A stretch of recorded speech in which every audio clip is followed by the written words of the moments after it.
আশা করছি সবাই ভালো আছে। দেখো ঘুম থেকে উঠে আমার মুখ চোখের অবস্থা, আর তোমাদের তো আগের মিনি ব্লগে বলেইছিলাম যে গোবিন্দভোগ হবে। আর ঘুম থেকে উঠে হালকা সব ঘরদোর দেখিয়ে আর মুখ টুক ধুয়ে ফ্রেশ হয়েছি। দেখো কী খাচ্ছি আমি, জলমুড়ি।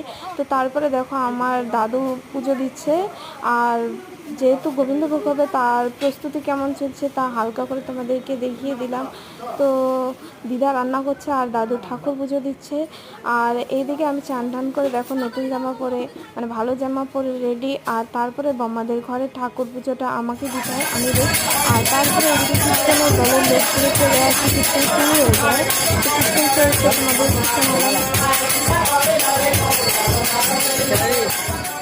আশা করছি তোমাদের ভালো লাগলো। আর এইদিকে কীর্তনের লোক এত বেশি হয়ে গেছে যে জায়গা দিতে পারছে না। ঘর এইটুকু ঘর তার মধ্যে আর কোথায় জায়গা পাওয়া যায়। আর এইদিকে দেখো লোকজন মোটামুটি হয়ে গেছে।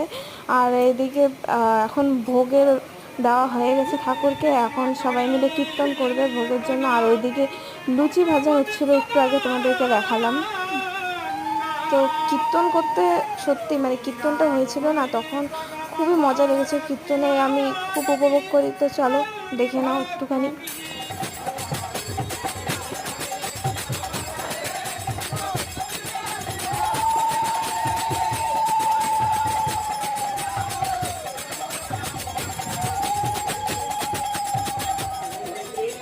মাঝে আমার দাদু মানে আমার ঠাকুরদাও একটু গান করে, তো গান খুব ভালোবাসে, গান খুব ভালো করে, তাই দাদুকে রিকোয়েস্ট করা হয়, তো দাদু একটুখানি গান করে।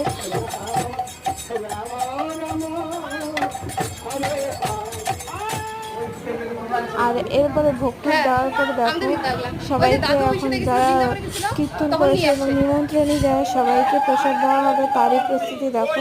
কত লোক হয়েছে, প্রথমবারে এত লোক হয়ে গেছে যে কি বলি, ঘরে বাইরে বারান্দায় সব জায়গায় সবাইকে প্রসাদ বিতরণ করছে মা বম্মারা এবং আশেপাশে দাঁড়িয়ে আরও অনেকেই। তো প্রসাদ সবাই খেয়ে বলেছিল যে ভালোই হয়েছে। আর সত্যি প্রসাদ বলে কথা ভালো না হয়ে যায়, কথা আমারও খুব ভালো লেগেছিলো। আর মাঝে আমি একটু কাজকর্ম করি, সেটা তো দেখাতে হবে তোমাদেরকে। লোক দেখানো না, সত্যি করেছিলাম, কিন্তু তোমাদেরকে একটু তো দেখাতে হবে না। তো তারপরে আর কি আমরা এই মিনি ব্লগটা এখানে শেষ করছি। তো দেখা হচ্ছে নেক্সট মিনি ব্লগে, টাটা। ততক্ষণে